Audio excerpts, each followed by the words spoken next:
Hey everybody, I hope everyone is well and staying well. Thank you, Anika, Brother G2. So my name is Zakia Ansari. I'm the Advocacy Director for a statewide alliance in New York called the Alliance for Quality Education. I'm a mom of eight, a grandmother of four, and a co-initiator of the Journey for Justice along with my brother G2 Brown. The great American activist James Boggs says, I have this in my signature on my email, that we must believe that we can do what has not been done.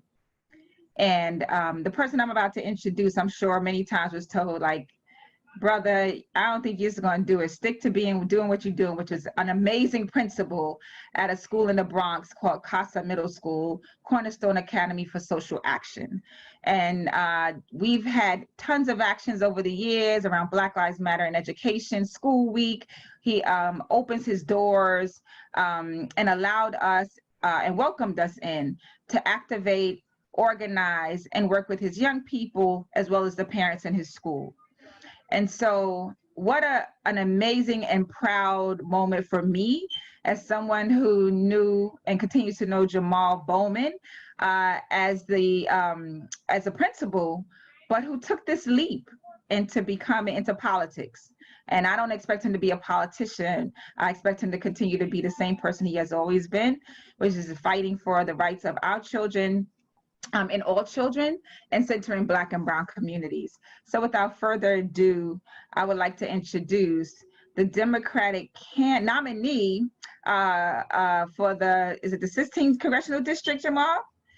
The one and only, y'all better be ready, because he's bringing a whole lot of heat and racial justice and justice to the Capitol, to DC, Jamal Bowman. Give it up. Woo! Peace and love, family. Peace and love to Journey for Justice. Peace and love to you, Zakia. Thank you so much for being who you are and for everything you do and everything you represent for our communities, for our people, and for our children. I think I've told you this before, but I want to say it again publicly.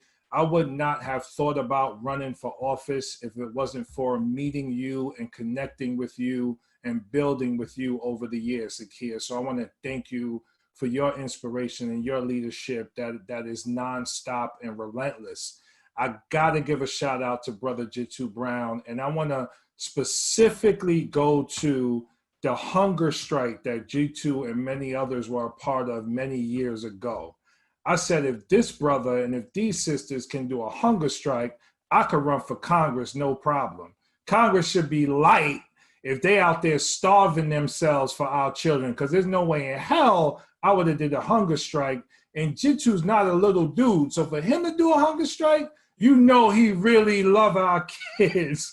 So I said to myself, if they could do that, I could do this. And I'm so inspired by all of you. And as Zakia said, we took the leap.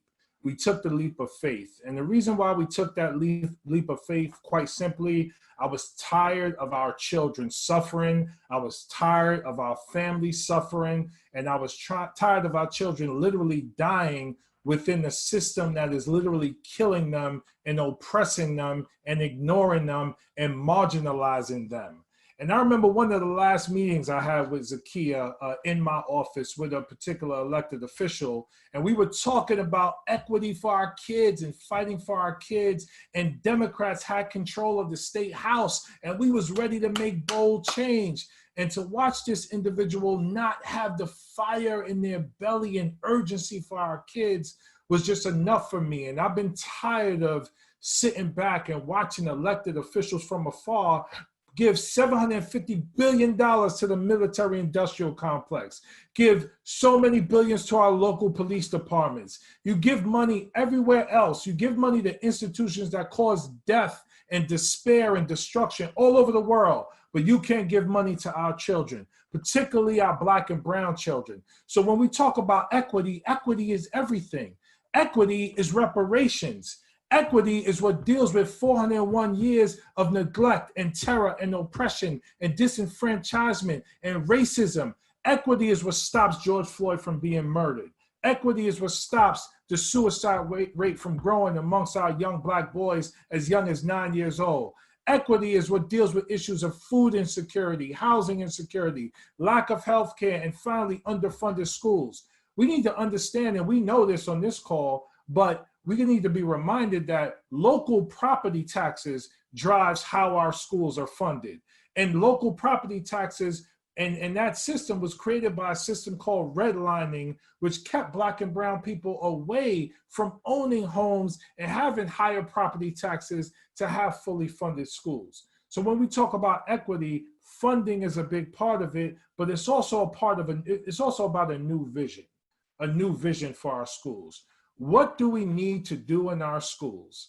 And what do we need to do in our communities to tap into the unlimited potential of our children so that they can self-actualize and practice self-determination in our communities? So for me, it's a few very specific things. One, equitably funding our schools, fully funding our schools, particularly in the area of IDEA, which is a federal special education law that's never been funded at the rate it's supposed to be funded. That's number one.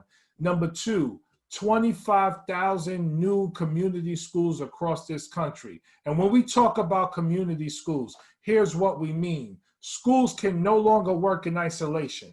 Schools cannot do the job themselves. We have to center our children and families who are most vulnerable and surround them with care. So we have schools working with healthcare, working with parents, working with community-based organizations to meet the holistic needs of our kids and our babies who are most vulnerable.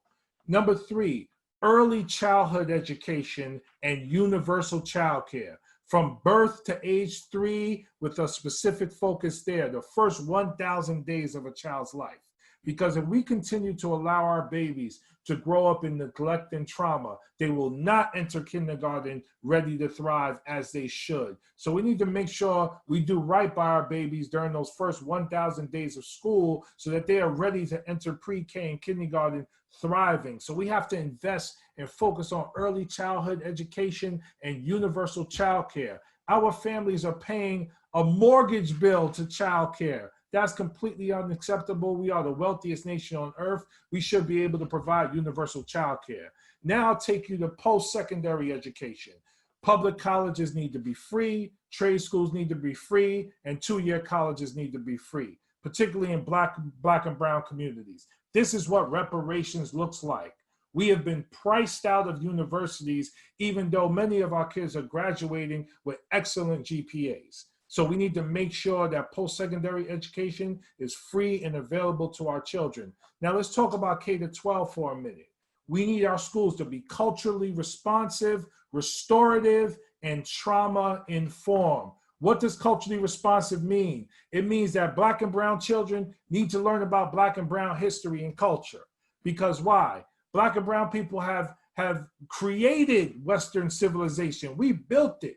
Western civilization began in Africa. They came to us to learn what they needed to do, took it back to Europe, and built Western civilization. Our kids need to know how we've contributed to human civilization over the course of history. When you learn that, you develop a sense of self and a sense of pride and a sense of self-determination so you can make transformative change in your communities. When we talk about restorative, we don't need cops in our schools.